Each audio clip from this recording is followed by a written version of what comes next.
shit. That's what I'm talking about. Wait! Okay, now, from the beginning.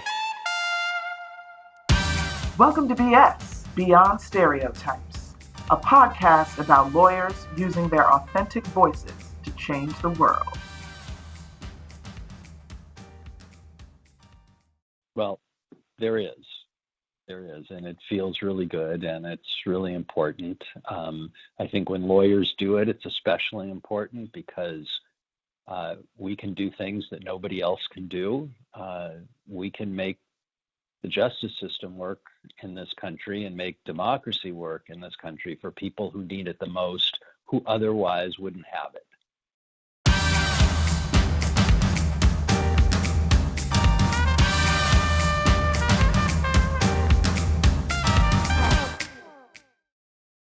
Welcome to BS, Beyond Stereotypes.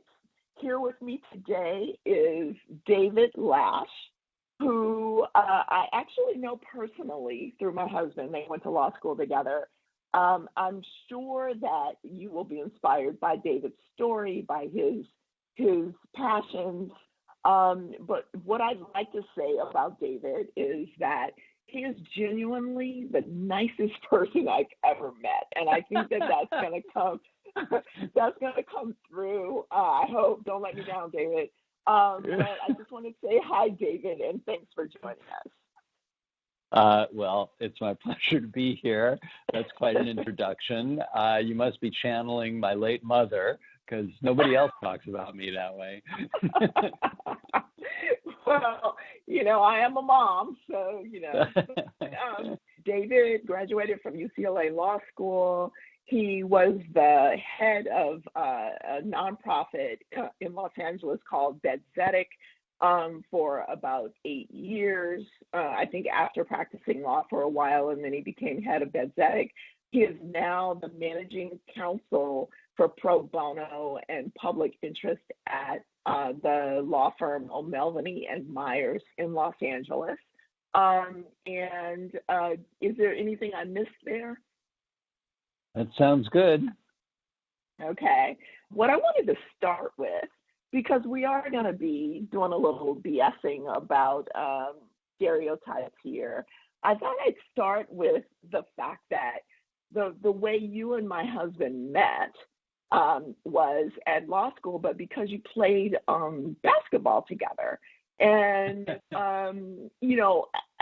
I know that there's stereotypes on both sides, right? So Jeff, my husband, is 6'3" and black. And so I'm sure everybody assumed he played basketball, which he did. But you are probably almost opposite that. and I'm wondering how many stereotypes, like how often people were surprised that you played basketball in high school at Hamilton High, and that you're a very good basketball player. So let's start with that stereotype, David. Talk to me about it. Well, first of all, just calling me a very good basketball player warms my heart. It's all I ever wanted to be in my whole life, is a very good basketball player. And I met Jeff, your husband, the first day of law school. My name's Lash. He's Lasley. We were seated in alphabetical order. So it was me and Jeff and our still good friend Lori Levinson, all sitting in a row next to each other, and we met each other. And there was a group of guys right after our first class who started talking about playing basketball. And both Jeff and I, who had struck up a nice conversation, raised our hands, said we wanted to play. And I think you're right. Everybody assumed Jeff would be a great basketball player. And here I was, like, a 5'10" Jewish guy. They didn't know if I was going to be a good basketball player, and may have been disappointed that I raised my hand to play in the game. But I was a gym rat from the time I was, 8 years old, and all I ever wanted to do was play basketball.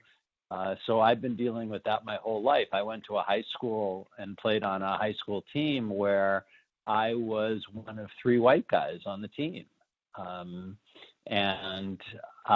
So, that has kind of been my upbringing, my childhood. All I wanted to do was play basketball, and I was always one of the only white guys, and short white guy, no less. and so that in and of itself, and experience kind of makes you unique in some ways. Do you feel like overcoming that stereotype has allowed you to be more, more wanting to understand diversity and accepting of people who are different because you were considered different, at least in that setting? The interesting thing to me growing up playing basketball, where I was always one of only a few white guys, is that as soon as we started playing, there was no differentiation anymore, at least in my mind. Once we all got on the court and started banging and shooting and trash talking, it was all okay.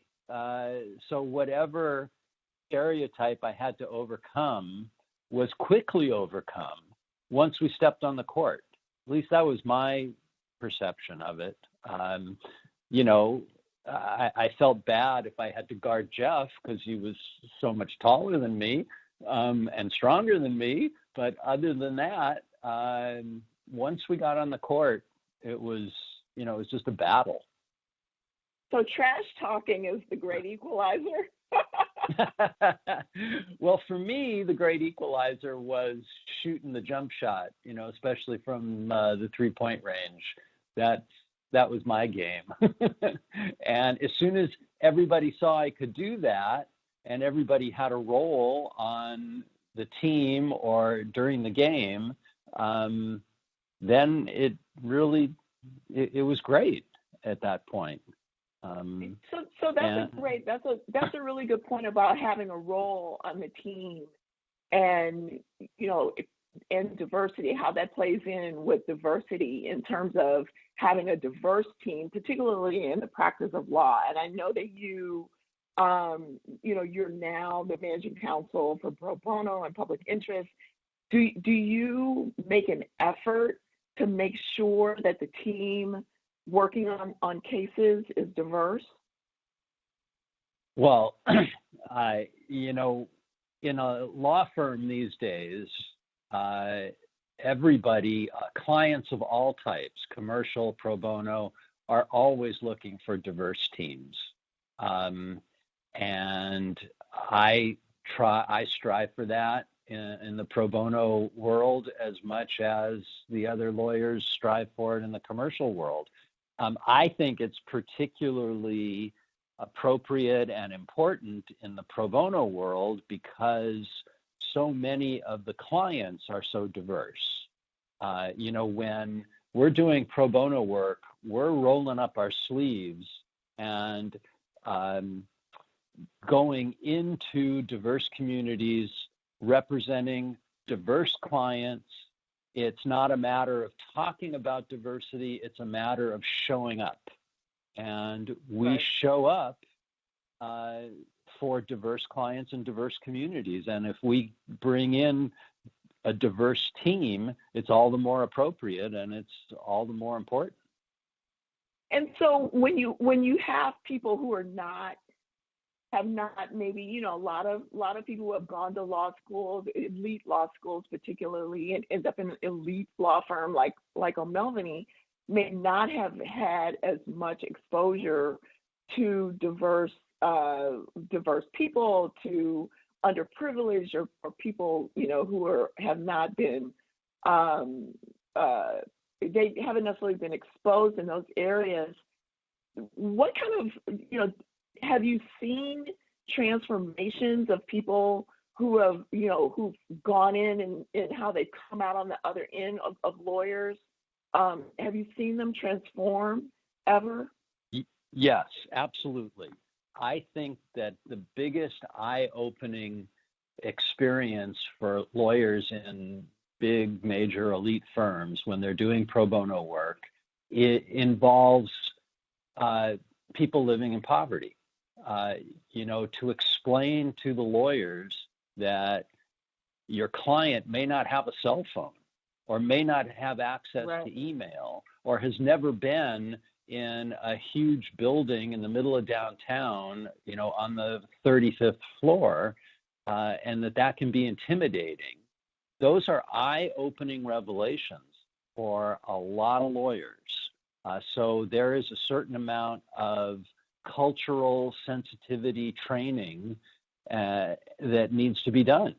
We work with legal aid organizations a lot in our pro bono cases, and they have, just great experience. They do it every day.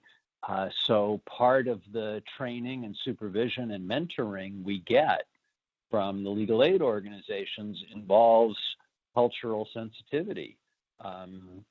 You can't always pick up a phone and call your client if your client, is homeless. So there's a lot to learn, and there's a lot of eye-opening. And you and I actually did an article together once, and we're made a presentation once about how pro bono could actually help diverse associates in kind of get through the big firm process. Are you seeing that is the case? Has it helped associates, particularly diverse associates, make it through the process in order to get good experience in the law firm? That's a really interesting topic that I don't know the answer to. As you remember on that panel we did, we tried to navigate whether or not having a robust pro bono program was important to, related to, walked hand in hand with a robust diversity program. And I like to think that diverse lawyers find a good deal of satisfaction and importance to the work they're doing if they are working in diverse communities. If they see their law firm rolling up their collective sleeves and helping diverse people in diverse communities, that's important to diverse lawyers, and that it gives them the opportunity for more experience and for more personal satisfaction. I like to think that. I don't know if it's true. Am I myself engaging in stereotyping to assume that just because somebody comes from a different background means that kind of background is more important to them? That may be bad stereotyping on my part, but I do like to believe that a diversity program and a pro bono program overlap to a great extent substantively and personally and make a difference. I don't know if I'm right. I looked at it more in terms of, a lot of times it's hard for diverse associates to get good work. There's so many layers to that. Who's deciding who gets to work, who's deciding who gets, especially if they want to be litigators, who decides who gets to go to court. How do they get substantive experience if they don't have a great relationship or they haven't figured out how to work the mentor, sponsor relationship? And, I was thinking of it more in terms of,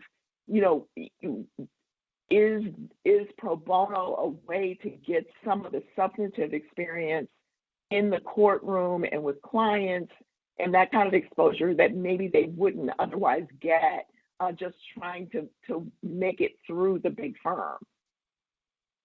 I think that a lot of lawyers in big firms use pro bono pro bono case handling, pro bono opportunities to get experience earlier in their careers than they might not otherwise get. Big corporate clients don't want to pay our outrageous hourly fees for somebody to learn how to take a deposition or to go to court for the first time. So associates of all ilk can get that kind of experience early on in their careers and use that to build their careers by engaging in pro bono cases. I think it's particularly true with young lawyers who come from diverse communities. I think that it may be more important and more available to them than to other associates sometimes. Right.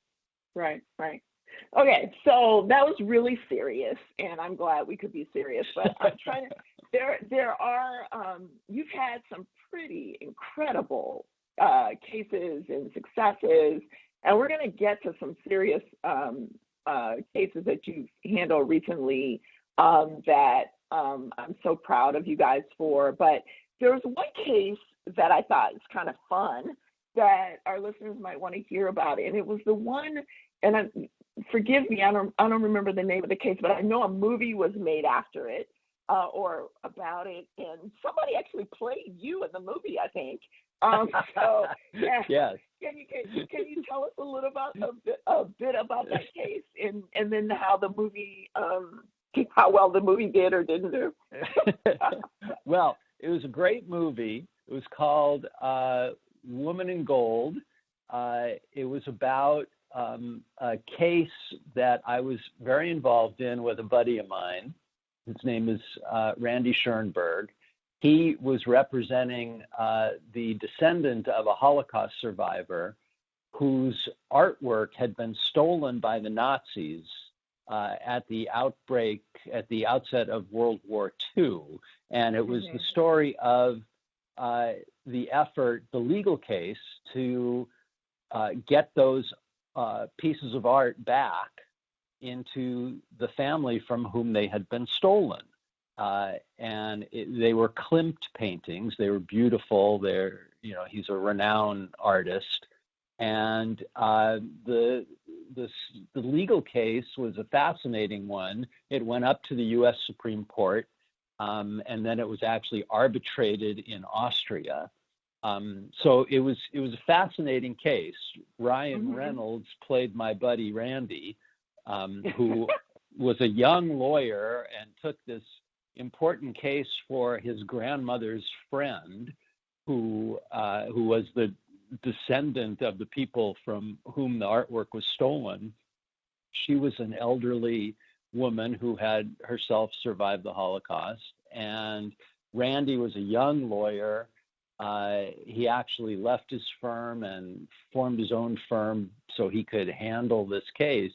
And I was running BSing at the time, which was the only legal aid organization in the country that, free of charge, was helping Holocaust survivors recover reparations and property arising from the Holocaust. So Randy asked, we were on a panel together talking about Holocaust reparations and cases, and we met, and he asked if BSing would join him in the case. So I sat with him at counsel table on the first hearing. It was a motion to dismiss brought on behalf of the government of Austria, and they marched in just this army of big firm lawyers. And there was Randy from his own shop and me from this little nonprofit sitting there lined up against this array of incredible law firms. And Randy argued it and won, and that was a very key moment in the film. And but in the film, they had Randy sitting at counsel table by himself. I ended up on the cutting room floor. And not that I'm bitter or anything, but I got, it was my taste of Hollywood, I ended up on the cutting room floor. But it was a great case, and Randy was magnificent, and BSing was so honored, and I was so honored myself to be a part of it. It was a wonderful case, and they made this great movie about it. And they won ultimately and got the painting back, correct? Absolutely, yes. Uh-huh. Awesome. That's very cool. I know you ran BSing, and is that how you ended up specializing in pro bono? Did your passion for it happen then? Did you have it before? How did that happen? Well, it's probably part of the stereotyping, but I grew up in a very liberal, Jewish, politically active, socially conscious family, and I went to law school because I was going to change the world. And as I was graduating law school, I got offered a wonderful job to help change the world, and the pay wouldn't have even have covered the payment on my student loans. So I went to a law firm. I went to a private law firm, and from the day I started at that private law firm, because of my predilections, I always had a pro bono file on my desk, always. Whether it was for the ACLU or public counsel or BSing or whomever, I was always doing pro bono work. And then ultimately, I was pretty passionate about it, and the opportunity arose sort of out of the blue to apply for the CEO position at BSing, and I was really pretty happy in private practice with the combination of my commercial work and my pro bono work. But this opportunity arose, and I decided to jump on it, and shockingly, I got the job, and it just allowed me to immerse myself in my passion. So now, now that you are at O'Melveny and you're having these awesome opportunities, first let's talk about the case that you guys, your team just won a few weeks ago to reunite the kids and getting them out of ISIS grasp and back with their father. Can you tell us a little bit about that? Yeah, sure. That's a very emotional case for us. What's not very well known is that there is a new rash of families being separated at the U.S.-Mexico border. Of course, when that happened, last year, there were these dramatic pictures of, children being ripped out of the arms of their mothers and separated, and it was just a horrific situation. And it sort of ended. But what has happened of late is that there's a whole new wave of family separations, which is being caused by the so-called Remain in Mexico program. It's called the Migrant Protection Program, where families present at the border and are not allowed to enter the United States, but rather are forced to remain in Mexico. And these border towns, where they are crammed in to terrible, terrible camps and refugee situations and parks. I mean, it's just an awful situation. It's very dangerous. People are getting kidnapped and assaulted. And now with the coronavirus, it's very unhealthy. It's really dangerous medically. So what a lot of families have decided to do in order to protect their children is to send the children across the border by themselves. A gut-wrenching decision, but it's the only way that their kids are going to find any kind of safety in this really treacherous, horrifically dangerous situation at the border. So the kids come across by themselves, and consequently they're detained and they're separated from their families. So we were representing 3 siblings to whom this occurred. They were with their mom in a border town when they were not allowed to enter the United States. One of the kids was almost kidnapped. One of the kids was assaulted. So they came across the border, and then they were detained in immigration detention. We started working with CARE Coalition and the Justice Action Center, two wonderful legal aid organizations, and we went to work, and this was just as the COVID-19 lockdown was beginning. So everybody was their first week working at home. So nobody had an office. Nobody had access to all of the, the perks of working in a big firm and all of the equipment. And we were all working at home, and we were working night and day. There must have been 10 O'Melveny lawyers, plus the people from the two legal aid organizations. And in the space of about 8 or 10 days, we filed papers. We got the kids released from detention and reunited with their father, who was living just a few miles from where the kids were being detained. And it was all done remotely. The judge was working remotely. The clerks of the court were working remotely. Nobody was ever in the same room. It was a massive undertaking to get it all done, much less to get it all done successfully. And it worked. And when the kids were released and reunited with their dad, it was just over the moon, emotionally wonderful.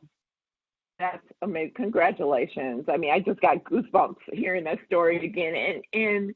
And the dad was already in the United States.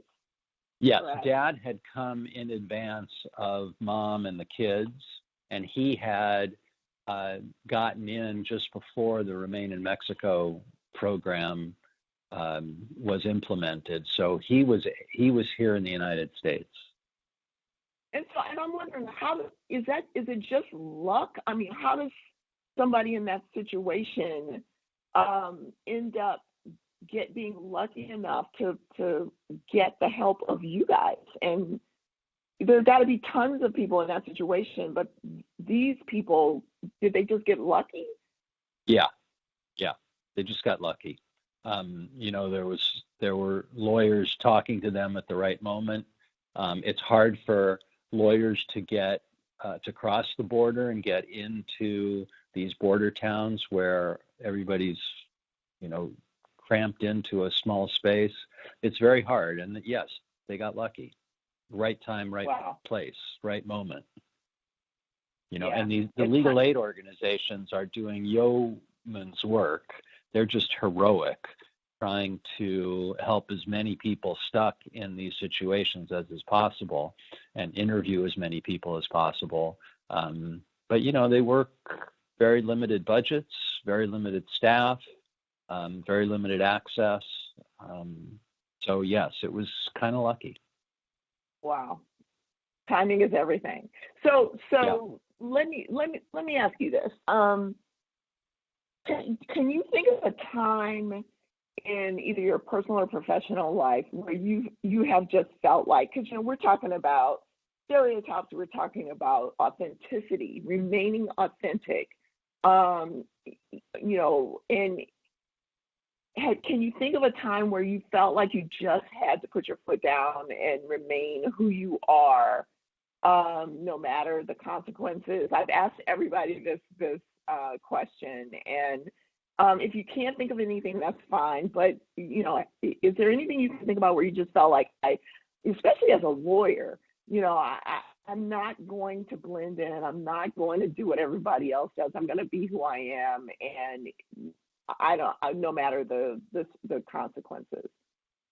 Well, I've been very lucky because running a legal aid organization and then running a really dedicated pro bono program has allowed me to stand by my convictions, put my foot down, and be safe in doing so, because that's the environment I've been working in. However, when I was a very young lawyer at the first law firm I was employed at, I was asked to represent a landowner, a large landowner, a large client of the firm in an eviction proceeding against some elderly Jews, frankly.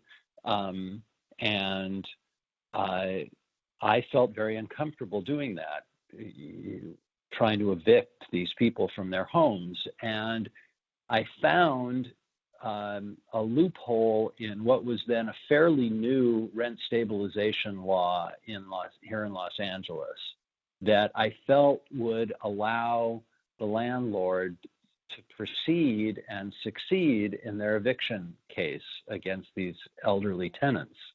And I just couldn't abide by it.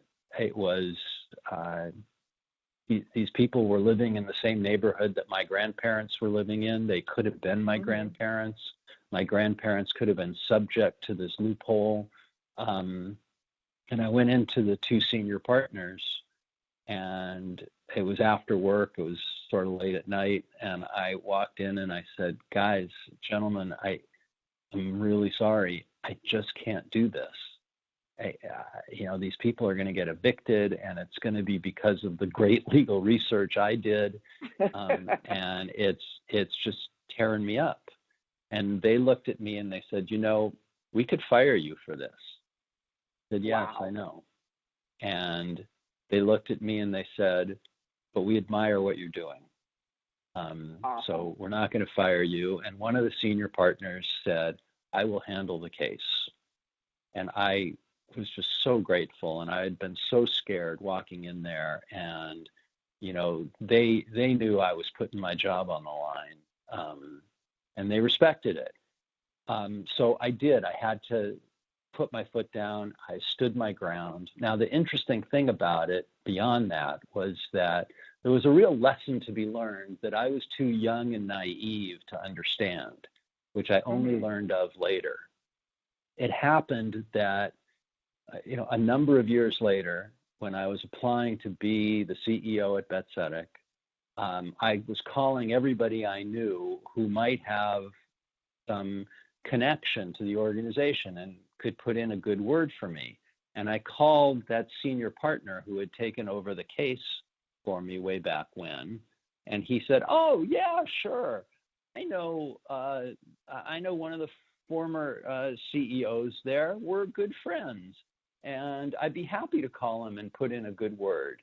And he said, remember that case where we were representing the landlord and you didn't want to do it?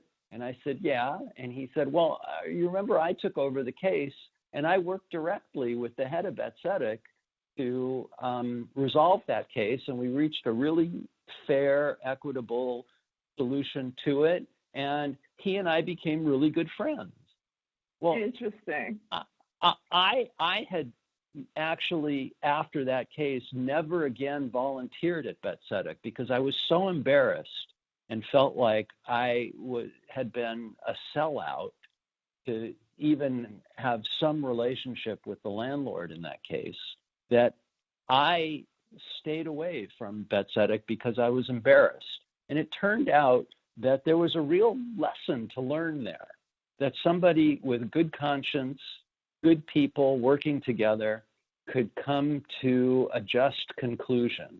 I, as a young lawyer, threw up my hands and said, I can't do this. The senior partner, as a seasoned veteran and the then head of BSing, they looked at it very differently than I looked at it. It was an issue to be resolved, and two fair-minded people came to a good resolution that I was too naive to understand. Wow, that is a great story. So you stood your ground, you stood up for your values and your morals, and then ultimately you realized that there can be a win-win if people will work together. You got it. There was a real valuable, teachable moment there that I blew. But I learned it eventually. Yeah, clearly. We've talked a lot about pro bono and stereotypes and all that. what role does diversity, inclusion, and equity play in how you walk through your life, either personally, professionally, or both? Well, I consider myself to be a poverty law lawyer. And the intersection of race and gender and poverty is a complicated intersection. And I find myself grappling with that all the time. What role does race and gender equality play in battling poverty? Most of a disproportionate percentage of my clients at BetZedek and through the pro bono program at O'Melveny are poor and people of color. And so I'm constantly thinking about it, grappling with it, trying to understand it. And it's a great concern and worry to me, and of great complexity. So I do my best, it's not always easy. Well, I think you do a great job, and I have to say that hearing about all of the things that you've done and the cases that you've dealt with, and a lot of it has to just be heart-wrenching, but you still keep doing it every day. You get up and you continue to do it, and I just want to say in front of, I don't know how many people are going to listen to this. Hopefully, lots of people will listen to it. But I just want to thank you. I want to say thank you for everything that you do on behalf of people who are lucky enough to be able to have you on their team. And I know my husband was lucky to have you on his basketball team. and I feel fortunate that we're friends. Can I just add one thing to that? You're being overly generous, which I really appreciate and I'm very grateful for. But, there's talking about stereotypes, there's a stereotype in there that because I do this kind of work, I'm this good guy, I'm this selfless guy, just doing things, as you say, on behalf of others. And that's really not a true depiction all the time. Mm-hmm. Maybe the greatest single motivating factor in my doing this work is it makes me feel good. I do it for me too. Right. I get in some ways as much out of it as the clients do. So, this notion that I'm a selfless, nice guy is not really accurate. I do it in many ways for selfish reasons. Makes me feel good. And I get that. I think so. Just one last and I get that. Stereotype. I get that. The reason I do the diversity work that I do is because I want to be able to feel like I helped people. I want to be, and it makes me feel good. If I feel like I found somebody a job who, and they feel good about it, then it makes me feel good. I totally get that, but I still think that there's just something really cool about being able to do well by doing good. Well, there is, and it feels really good, and it's really important. I think when lawyers do it, it's especially important because we can do things that nobody else can do. We can make the justice system work in this country and make democracy work in this country for people who need it the most, who otherwise wouldn't have it. Anybody, I don't mean to belittle other charitable work, but to go work at a food bank or a shelter, what you need is a really good heart to go do what we do and walk into a courtroom and make sure that our democratic rights are available to the people who need it to secure the basic necessities of life. Only lawyers can do that. Right. So lawyers need a good heart, and they need their skills and can do things to battle poverty and help people that nobody else can do. We've got a certain responsibility to do it, therefore. Well, again, I thank you for it, and I appreciate your being here to BS with me today, and I want to thank everyone for listening. And until the next episode, I like to remind people that everybody's different and different is good. Hit it! That's what I'm talking about.